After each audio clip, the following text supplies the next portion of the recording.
What's going on, people? It's your boy Luke. We're back here starting with the Spirals Parkour pointers, fresh with the PK roll and dive roll tutorial. Stay tuned, it's starting now. Peace.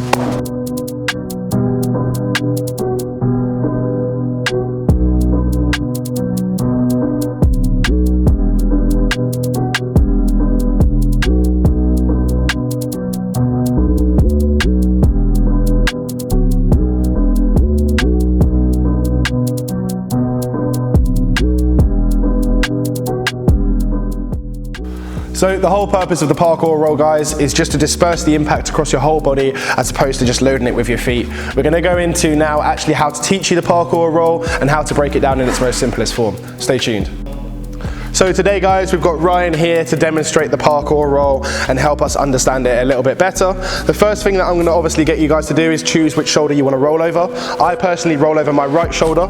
What shoulder do you roll over? Left. Your left. So if I'm going to teach it to the left, all I'm going to do is say crouch down, stay on the balls of your feet for me, put your hands down in a triangle on the right hand side. That way it keeps that left shoulder nice and open.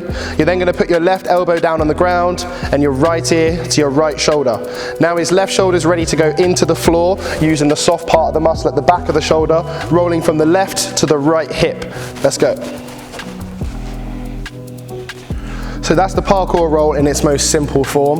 Now it can be quite tricky to learn, especially when you're a beginner, because there's a couple of different errors that people go through and it really causes a problem with their parkour roll. The first one that we're going to touch on is having your hips and your feet and your knees out of alignment. So Ryan rolls over his left shoulder, but his feet are facing too far to the right. This means now as he goes into his roll, it's going to cause him to roll more across the side of his shoulder rather than the top and come more across the side of his spine, compromising his back.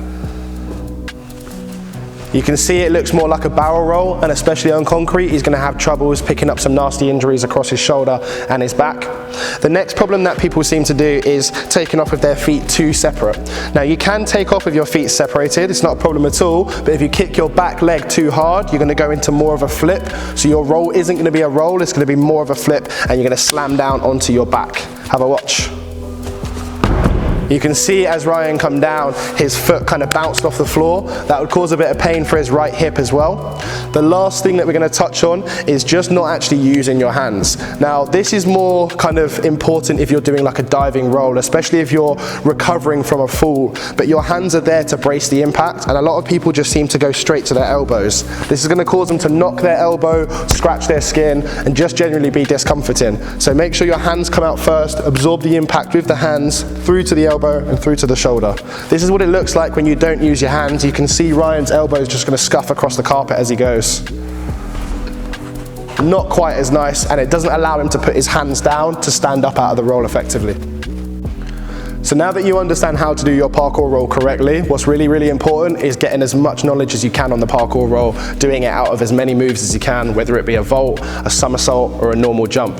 When you're landing for the parkour roll, you need to make sure that your chest is slightly over your toes. That way, as you land, you're going to lean forward and go into the roll. If you land too upright like this, all of your momentum is coming downwards and the roll is trying to push us forwards, which means your bum's just going to collapse on your heels and it's not going to make the roll very nice at all. Once you've started experimenting with the variations, try and get them over a bigger distance, start to progress them into dive rolls, and start to try them both sides. This is really, really important because you never know what way you're going to fall in parkour. Sometimes if you're coming out for a vault and you're on the wrong side, you have a split second to be able to roll on that side. If you've not practiced it, you're going to find yourself in a position of danger. Just in case you're having any troubles learning the parkour rolls, you can make it a lot easier for yourself just by simply taking off of something which is higher. So I'm going to get Ryan to step up onto the obstacle.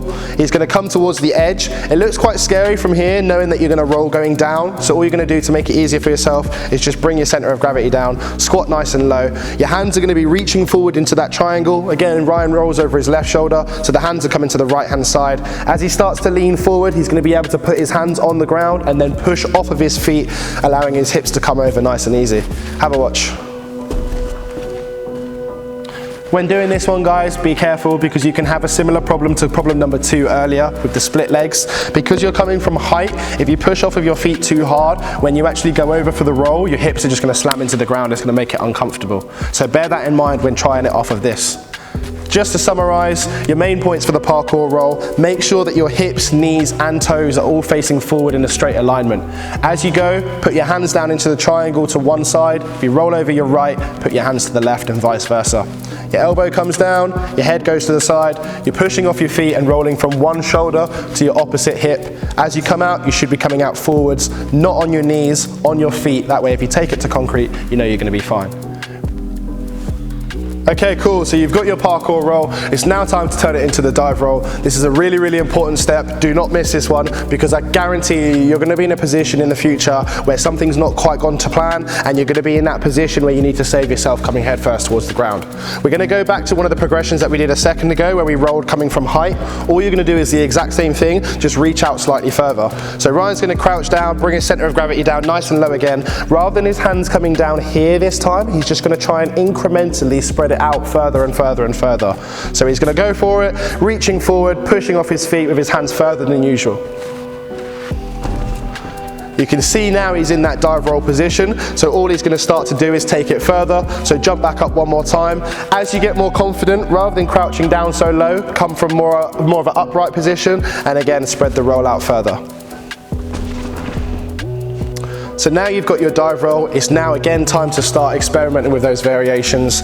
Number one is the dive roll over something. This is going to help you get the height and the distance with your dive rolls. So Ryan's going to come in now and he's going to do a dive roll over the vault. This will be your next progression.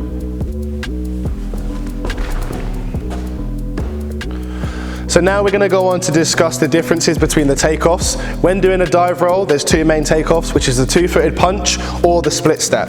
Now they both have their uses. The two-foot punch is usually used when things are quite high. So over this example, it's not going to be that effective, but have a look at how Ryan's going to run in, take off with a two-footed punch, and then go into the dive roll. You can see and you can imagine that if he was running faster, it would give him a great deal of power to be able to get the height to go up over something. The one-footed split step takeoff is usually used if you're going for something with a bit more precision, a bit more technique. For example, if you were going for a hoop or if you're going for a gap, have a look at the split step takeoff and see the difference.